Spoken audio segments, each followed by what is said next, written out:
dive right into it. Volume 2. So we talked about tag last time. The next great game that we do for ball handling, okay, is keep away. Excuse me, it's not keep away. It's knock away. Meaning, I'm dribbling a ball, you're dribbling a ball, I try to knock your ball away. Now, we've talked about that. We've talked about something similar before. It's a great way to work on ball handling. The reason is, just to fill you guys in what we talked about last time, is there is pressure and there's reaction. And there's an external stimulus of someone trying to prevent me from reaching my goals, okay? Which is the defender. So let's do this again.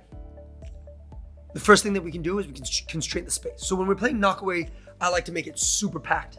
So rather than the 3-point area, put them in the paint. It's a great way to, put kids under pressure. Great way. Number 2, work on their left hand. I talked about that last time. Great way to develop weak-handed dribbles. Number 3, like we talked about last time, time constraints. Do you want them to get tired? Should this be a conditioning drill? Or do you want them to go as hard as possible? If you're going to have them go as hard as possible, have it under 15 seconds. They need to be able to see the light at the end of the tunnel. So I don't want them to pace themselves. So if I say 30 seconds, they're going to be like, okay, I need to pace myself here. Let me not go as hard. Let me kind of slack off a little bit. And then the last 10 seconds, I'm going to jump in. Okay? For this game, a lot of kids, a lot of athletes have no problem ending in a tie. So if the goal ends in tie, have a punishment. You're going to do 10 burpees. You're going to do squat jumps. The whole point of this is to be competitive, right? That competition is going to apply pressure, and that pressure is going to allow them to grow as players, right? So that's healthy. We want that, okay? We want competition. That's the cornerstone of being mentally, emotionally, and physically stronger. So we're doing that. So then we talked about the left hand. How can we vary this through knockaway? Another thing is to say, okay, when we're playing this game, my chest has to be squared to the defender the entire time. So as you're trying to come and take my ball, my chest is squared towards you. Because when my chest is squared towards you, I'm in a more aggressive posture. Once I turn my shoulder to you, I'm in a less aggressive posture, but I'm able to protect the ball more.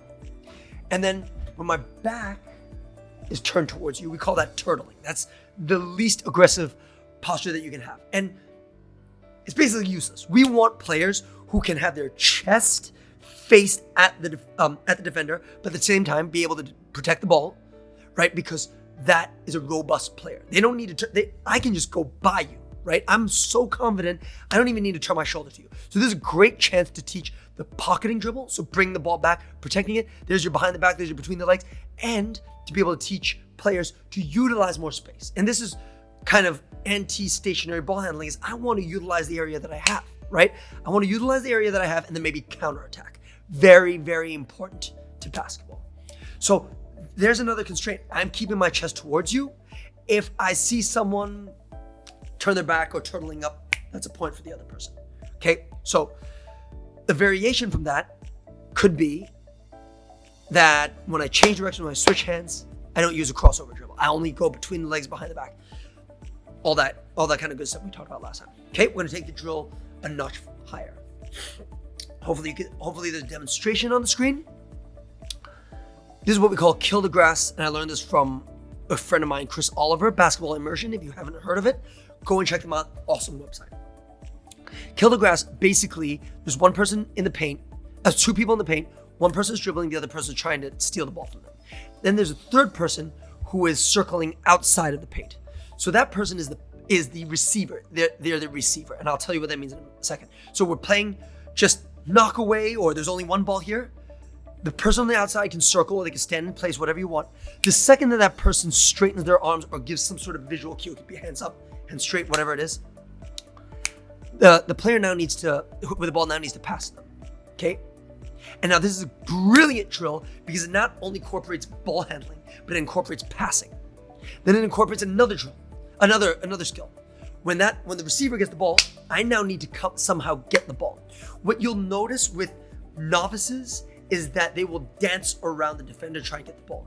A pro will seal, and depending on where their defender is in space, they will ask for the ball wherever there's space. That is how you can tell this person knows how to play the game. because they don't have to waste energy on dancing with their defender. They just go right into them and ask for the ball there. Very straight to the point.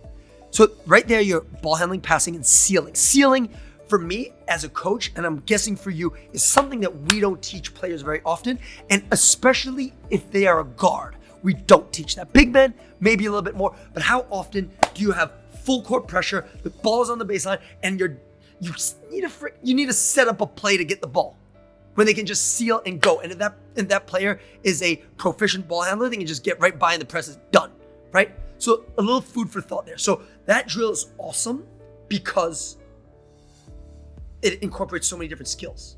Then the last component of Kill the Grass is that you can say play, or you can give them some sort of verbal cue, and they go from just not being able to score to being able to score. So right then and there, the ball handling is incorporated with every skill that it is a means to an end for. Meaning when you think about dribbling, how many points do you get for dribbling? How many points do you get for between leg, behind the back, in and out? Like awesome fancy dribble moves. You get no points for that. Rather, ball handling is a means to an end. So when I'm working on ball handling, for the most part, it should pretty much end with a pass or a shot or a layup, right? Because that's the means. I mean, that's why we dribble, is to put ourselves in a better position. So in that case, we should really, really incorporate those other skills into ball handling. So hopefully that makes sense. The last drill, and I know that I said that tag was the best ball handling drill, but I'm going to give you, so these are all amazing ball handling drills. I'm going to give you a bonus. The last one is 3-on-3 keep away. So kind of like monkey in the middle, right? But don't even think about it as monkey in the middle. It's just keep away. So we're going to play 3-on-3 or 4-on-4, however many people, it doesn't even matter. But before you can score, that team needs to consecutively complete 3 passes to their teammate. Okay, not only that, so our team needs to get 3 consecutive passes, but before I pass, I need to have completed 3 consecutive dribbles. Okay, so let me go over that one more time. It's a 3-on-3 game. Before we play 3-on-3 with no restrictions, the restrictions are that we need, as a team, we need to get 3 consecutive passes. Not only do we need to do 3 consecutive passes, but before I pass to you, I need to do at least 3 consecutive dribbles. So I can do 10 dribbles and it's fine, but I need to at least get 3. Okay? We are incorporating passing here. Okay? One of the constraints that I like to do in terms of teaching space in this keep away drill is to say, all right, no handoffs here. So when I pass to you, you can't be in my bubble. You can't be in my gap. You can't be my gap. Does that make sense? You have to be at least 1 pass away. And that's a great way to teach players spacing. Or you can incorporate handoffs into it, whatever you want. But this is awesome because now my ball handling is now incorporating passing, and then it goes into 3-on-3. One of the best conditioning drills, one of the best ball handling drills, one of the best passing drills. You want to take it to the next level in passing? Everything has to be a one-handed pass. And now old school coaches would be like, oh, this is a Harlem Globetrotter. No, one-handed pass is necessary because it's fast. Okay? You don't have time to pick up the ball and then pass it through your chest. No one even passes it like that. All passes, I'm going to pick it up with 2 hands, is something like a one-handed pass, right? And I don't mean to be disrespectful here, right? But it's just so many coaches come to me with this, right? And what happens if I'm dribbling the ball, I pick it up, and all of a sudden I'm like, shoot, that is not a good pass. They're going to steal the ball. Well, I'm pretty screwed because now I have to pivot. And whereas if I can do a one-handed pass, right, I see that they're no longer open. I just continue to dribble. Food for thought again, right? Food for thought. If you don't agree with me, leave a comment. I am happy to get constructive criticism from this, but I'm a strong believer in this, right? I'm a strong believer in the game evolving, and this is what our kids should do to become robust players. The one-handed pass is not about being fancy, it's about being efficient, right? And effective. Efficient meaning I can, boom, throw the ball off of the dribble. It's faster, hands down, right? So hopefully these 2 drills, 2 to 3 drills have given you some value, and then you can do some variations. You can write back to me and like, Will, this is what I found. What do you think about this? More than likely, I'm gonna be like, oh, I am going to implement that into my practice. practices. And this is how we grow together. So to recap, 3 drills. Now that we're talking about keep away, right?